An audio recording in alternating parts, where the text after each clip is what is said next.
ఆతతాయి లక్షణాలు నీకు తెలుసు కదా. వాడికి 6 లక్షణాలు ఉన్నాయి, చెప్తాను చూసుకో. అగ్నిదహ, నిప్పు పెట్టేవాడు. పెట్టాడా? ఎవరికి? మీకే కదా. లక్క ఇళ్ళు దగ్ధం చేసింది. సో సార్ ఎక్స్పర్ట్ సార్, వాడు ఆతతాయిల్లో కూడా ఎక్స్పర్ట్.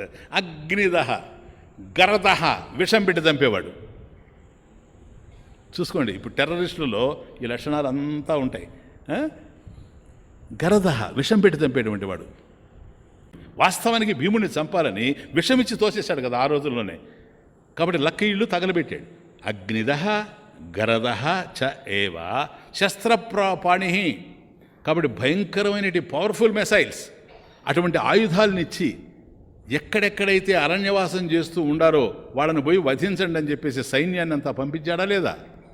శస్త్రపాణి ధనాపహృత్, వాళ్ళ ధనాన్ని అపహరించాడా లేదా? ఎందుకంటే పాండురాజు యొక్క రాజ్యాన్ని సంపూర్ణంగా హస్తగతం చేసుకున్నాడు.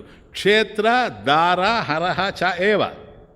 కాబట్టి భూమిని ఎవడైతే ఇతరుల యొక్క భూమిని పూర్ణంగా వాడే ఆక్రమించుకుంటాడు, చూడండి ఎంక్రోచ్మెంట్, అది అదే కదా జరిగిందంతా. ఇప్పుడు రాజ్యం అంతా అదే కదా.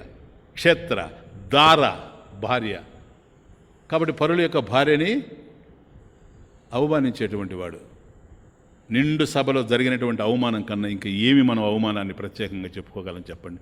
సో ఈ 6 లక్షణాలు సంపూర్ణంగా దుర్యోధనుడిలో మనకు కనపడతా ఉన్నాయి. పక్కా ఆతతాయి, కేవలం పాపిష్టుడు కాదు, నికృష్టమైన పాపిష్టుడు.